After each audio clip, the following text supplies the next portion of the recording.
Today, we trade solid ground for ice as we go explore Ghost Lake in the Forester. What starts off as a drive on the ice road quickly turns into us breaking trail on the drift-covered ice. Which is where we really get to exploring what this lake has to offer. And after circling the lake and exploring the outermost edges, we wrap up with some drifting. Will we be able to cross the snow-covered lake, and what waits for us on the other side? Watch and find out. What is up, and welcome back everyone to another adventure in, well, the Subaru Forester. If you guys have been around the channel for quite a long time, you might actually recognize this place. This was the place we took our 2004 Subaru STI drifting on here multiple times before I kind of retired as a winter driver and got the Forester instead as my daily. So what I thought today we'd do is we'd take the Forester out. We're not going to do so much as to drift as more to explore the area and see where we can find. So let's go ahead, jump in the Forester and get on the lake.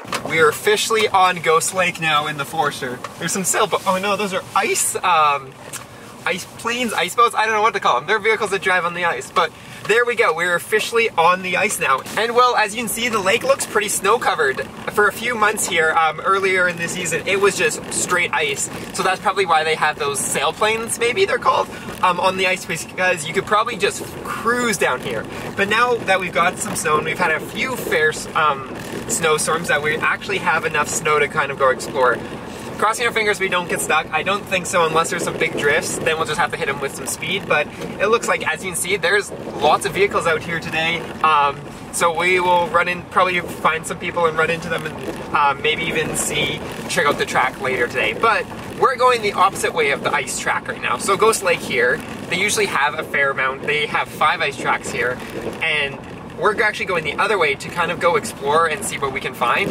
I have gone, as you guys know, if you've watched a lot of the old STI videos, we went pretty much to the end of this lake with the STI and Adrian's STI and did some drifting in some like pristine snow back in the day. I don't expect it to be like that today, but I am interested to see what we're able to find out here. So yeah, we'll just keep on moving and see what we can find. As you can see, there is some snow drifts, and once we get kind of like off the trail, the track, it is a little bit deeper, so maybe we'll have some fun in a bit and do a little bit of drifting.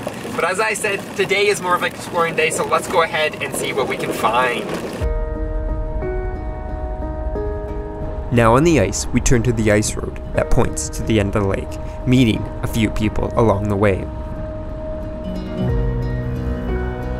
And while this path was mostly ice due to its well-used nature for accessing fishing huts along the way, it did still have some snowdrifts from the recent snowfall.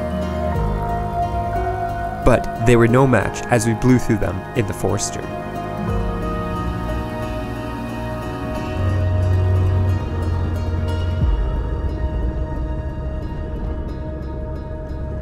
And as we continued to push farther down the lake, the drifts got bigger and bigger, and the road got smaller and smaller until there was nothing left.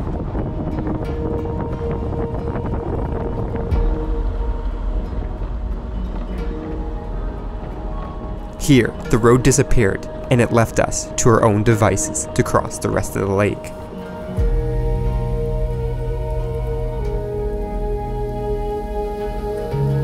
So we kept moving forwards, keeping our eyes out for any tracks or larger drifts, to only be slowed down by the now extremely rough ice. Out here, it was only us, the ice, and the snow. So we had to be careful to keep our momentum up and only stop where we would have grip to get going again. Because getting stuck was not an option. And as we continued along the barren snowscape, we could see something rise up from the ice. So we set our course and headed in that direction.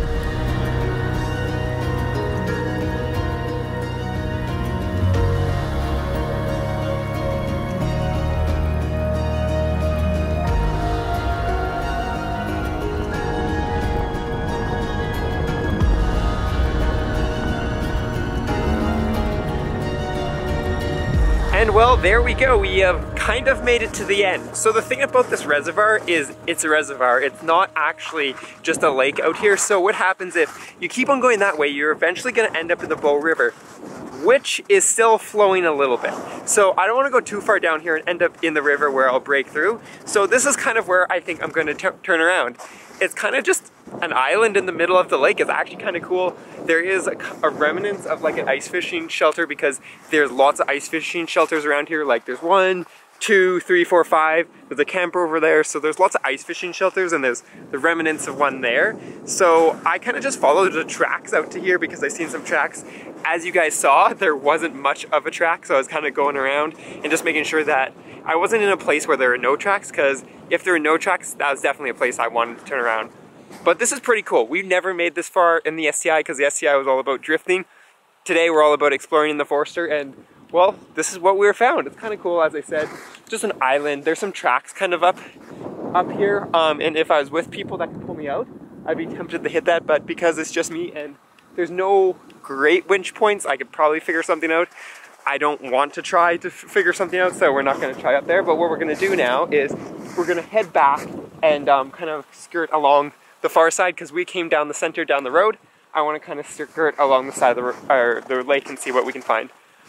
As you can tell, I'm going to call this, and I've always joked about calling this, like out here, our Arctic simulator, because it's like just flat and icy. It's like if you're exploring the Arctic or something, because it's flat, icy, and very windy and cold. As you can tell, I'm pretty dressed up today and it's still freezing cold. When I was out taking some pictures, the wind just blowing off of the ice, it gets going pretty good and it gets real chilly. So yeah, I'm just staying warm, exploring, and seeing what else we can find. So let's go ahead and continue heading back.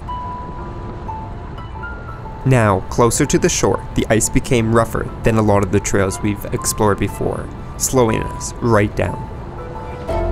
Although, slowing down allowed us to pick our lines through the ice heaves and snowdrifts, making navigation possible. And, as we got closer to the more popular end of the lake, we could start seeing more and more tracks. Which was nice, but it also made for a quite rough ride as we passed over the packed over snow.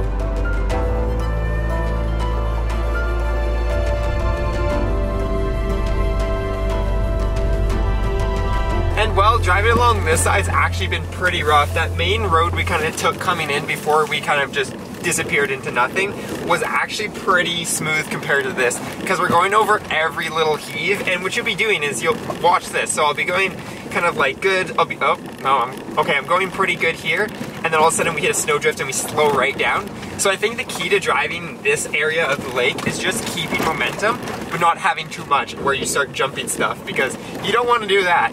But I can tell you these flat out suspension coilovers, which you can get at flat4offroad.ca, are performing amazingly on this. This is quite the workout for them. As I said, like you can see how rough it is just driving through what you'd expect to be pretty smooth ice, but it's just because you're jumping all over, you're kind of hitting these heaves, you're hitting the snowdrifts. As you saw, it'll be like nice smooth ice, and then all of a sudden snowdrift, and then you'll keep on going, and then you'll hit another patch of ice and pick up a little speed, or RPM. You probably won't be picking up speed on ice, but it's just going along. One thing to note is I didn't air down my tires, so it probably would have been a little bit smoother, but honestly these are such big heaves it wouldn't have helped that much. Like usually the airing down helps with the washboards, and that's because I kind of want to cut through the ice rather than having to kind of float on top and try to float on top.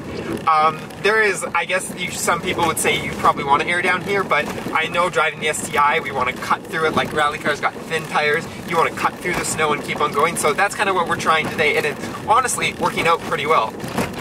But as I said, what we're going to do is we're just going to keep on moving forwards here for a little bit, and then eventually we're going to get back to the tracks, and I think we'll do a little bit of drifting. If you guys like the drifting, be sure to let me know down below, because maybe we'll have to do like a Subaru Forester versus Austin's Ford Fiesta rally car challenge. Maybe we'll have to do something like that. Let me know down below. We can make that happen if you guys want to, because I know Austin has got that car studded, so it rips on here. Anyways, I'll catch you up at the ice tracks. Passing under the highway, we came into view of the multiple cleared ice tracks. And after a quick inspection, we found that the one was in still pretty good conditions.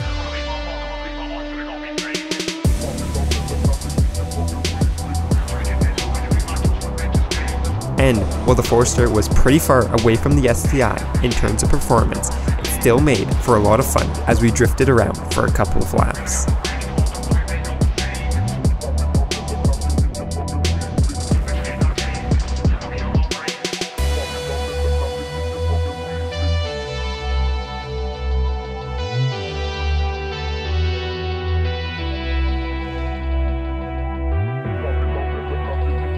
And well, there we go. We're officially off of Ghost Lake, actually at the other boat landing, because we took it off over there. We went around the lake, all the way around the lake, and now we're back here in the back side of the drift section. So as you saw, we got to explore all of Ghost Lake from the end of the islands and kind of the Bow River area to the drift tracks out here. As I said, there was 5 at one time. There is 3 or 4 right now. 2 of them are super sketchy and super rough. I didn't even video those because you could only go like 10, and then as you like upset, it wasn't fun. But as you saw, there's a couple Subarus playing out here. And so we drifted around with them for a little bit before we called it a day, and now we're off the lake. So that was a pretty cool trip. As I said, if you want to see a drift video maybe with Austin's Fiesta, studded Fiesta, then let me know down below. Maybe we can do a little comparison there. But that's going to be the end of today's video. So as I mentioned, make sure you're following my socials at Trader Labs, as well as my company Flat 4 Off-Road, because this is kind of the vehicles we build. New Subarus, older Subarus, and crossovers. So that's going to be it for today's episode. So as always, peace out and stay humble.